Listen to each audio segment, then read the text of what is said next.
Mana yaalaa jirti viidiyoo isii keessatti jecha intala jette sun sammuu nama hodoocha isiniif immoo barumsa ta'a abbaa manaa keessan akkamitti to'achuu akka dadhabdan wanni isin jette sun caaltuun jazbaadha waan takkan bayitu jettee isarra teettee arrabsitu waan inni as achitti haasa'utu har'a caaltuu jazbaa godha jechuudha dhiira isin bira teettee yeroo jaalala isiniif hin qabaati yoo hin beeksifte dhiira akka itti beeytan qabda dhiirri karaa hedduun beekama karaalee garaagaraatiin beekama dhiirri manaaf yaaduuf dhiirri alaa yaadu garaagarummaa qaba kana dirqama beekuun kee abbaan manaa kee gaafa inni alabu gaafa dhalaa biraatitti dhaqee si hamatu dhiira jettee yaaddaati abbaa manaa kee jettee yaadda hin yaaddu gonkumaa jechuudha kana xirri godhanii ka guyyaa adiidhaan hodhan jechuudha maaliif isin maalitti taate barbarumsa isii kuttee addaan kutteetiniin isatti heerumte hiriyoonni isii har'a barfataa zanaa jedhanii jiraatu akkamitti mootuyyuu ani barna garrama akkamitti otoo niitii qabu otoo ilmoo qabu waggaa tokko guutuu dhalaa biraa wajjin jiraata assalaamu alaykum warahmatullahi wabarakatuh akkam jirtu nagaa keessanii fayyaa keessanii hedduu takka baay'ee aare gaafa isin dura viidiyoo jedhe irratti ijoolleen hedduun na arrabsitanii turtan ani hamma tokkotti icciitii akkanaa guddaatu jiran seenee bultii namaa diigurra ijaaruu wayya ka jedhu dubbadhee ture jechuudha garuu ani wanti na dhibe tokko maaliin isinitti fakkaata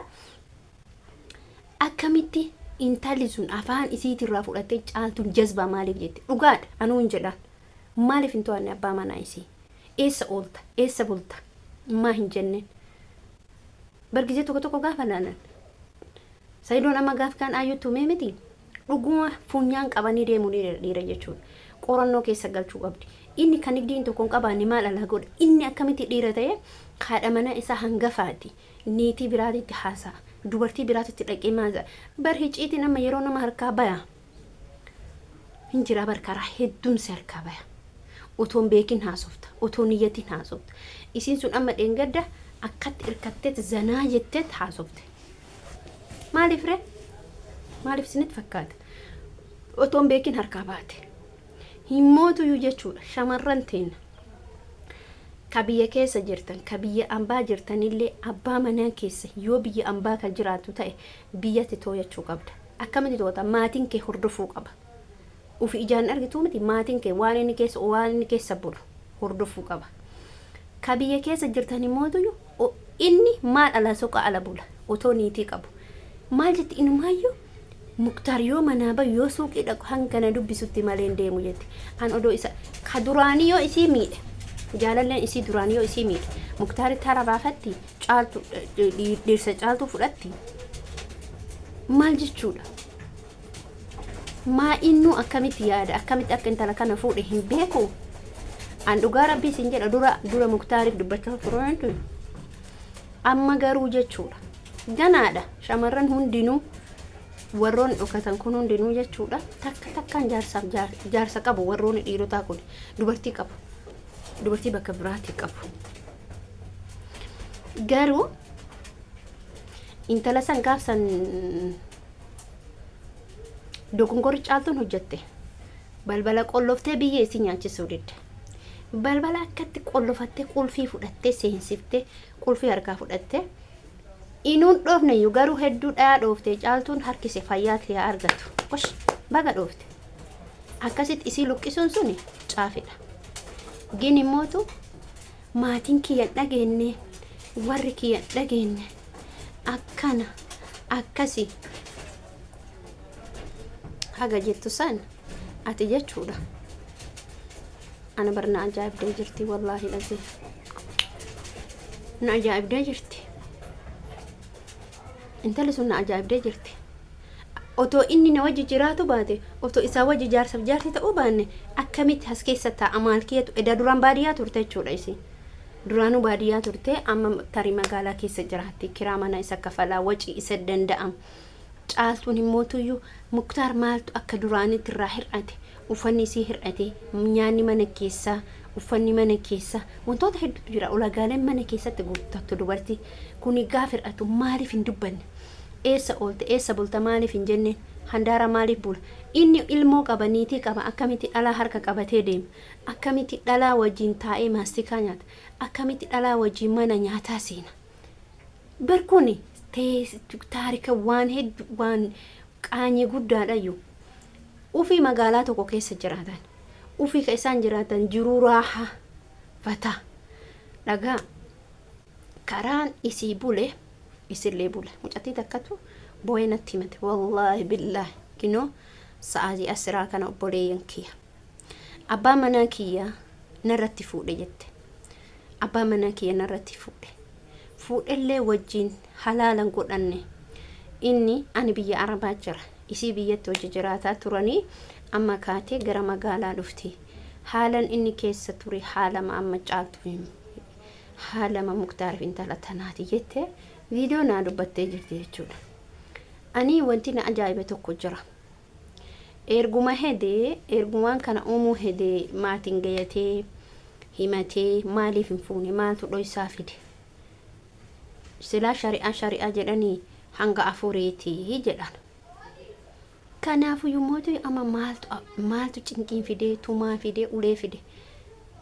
Ergasu amma mucaan kun jechuun hin bootti. Wallahi hin booyne caaltu nama dengada hin bootti. Wani si boochisu hin jiru. Haa deemu sillee riskiin ta'e lafa jeetti. Ijoolleen hedduu gaafa viidiyoo waggaan geenne ji'a 8-9 duraatti waan hojjetaa turan hin beeyta sirratti jechuudha. Koomantii hedduu si barreessaa turanii si qarqaaraa turanii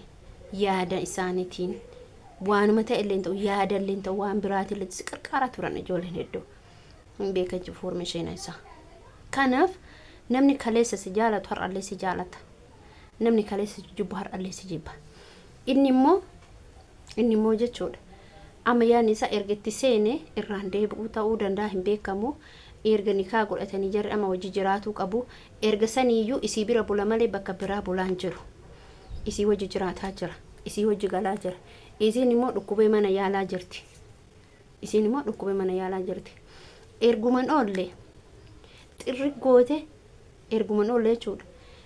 Kik goote jechuudha. Isiin jechuudha amma fakkeenyaaf intalli tun erguman oolle caaltuun egaafuma sanuu hin balleessite. Takki barbaree ija isiititti naqxe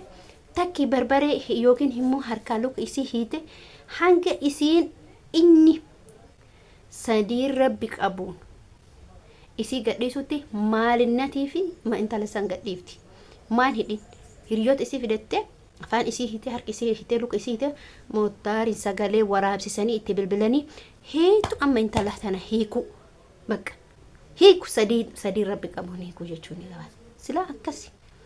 tumtee maal bu'aasii qaba. Taarika dalaguu didde caaltu taarika namni dalane dalaguu didde aaruu dhiiftee boo'uu dhiiftee sila qulfii qolofatte gaddeessifte hiriyaa isii wajji dhayite harkaa luka isii hiite gixxiim goote bilbilchisiifte gadhiifte moo gadi dhiiftu silaa dhageette miti reeni ni kaayidhatu yoo gadhiis intala gandaa gadhiifne haanurraa galtu amma sadii rabbi qabu lakkoofsiisti qabanii isaallee eenyu caaleen takki isii dhiisu waan dubartii lama wanni caaltuun gowwomtu ofirratti fuutuuf takka hin jiraatta. Baadiyyaa yoo jiraatte baadiyyaa keessatti gurguddatte magaalaa yoo jiraatte yuutuubii kee dalagattee kurraatee jiraatta mana kilaasii takkitti hagana yoo kireeffatte ilma ta'e guddifachaa kurraatee jiraatta. Inni qilee haaliixu abbaa feetetti heerumtammoo kana wanni duuba shaak jettuun jirtu. Mii maalumatu si cinqe ilmoo isaatu guddifata inni isii wajji qilee haaliixu ammallee taanaan dhiirota akkanaa jechuudha. Dhiirota akkana ofirraa marsa akkati torba ofirraa marsa 8ffaa qilee kaaya bakka kun wasaanyi kee 8ffaa torba marsa 8ffaa qilee kaaya dhiiresu duuba sirratti fiddu dhage laaxxeen taan inni niitii qaba malabbaa isa eenyu caalati maashaallah inni eenyu caala likki isa galchuu danda'u jechuudha. Maal fida wanta takka fiduun jiru bakka wanni fiduun jiru seenaa boru seenaa borimoon seenaa beekaga wanni tarimmoo akka hin deebinitti haa beeku kanuma umattee dhubbee.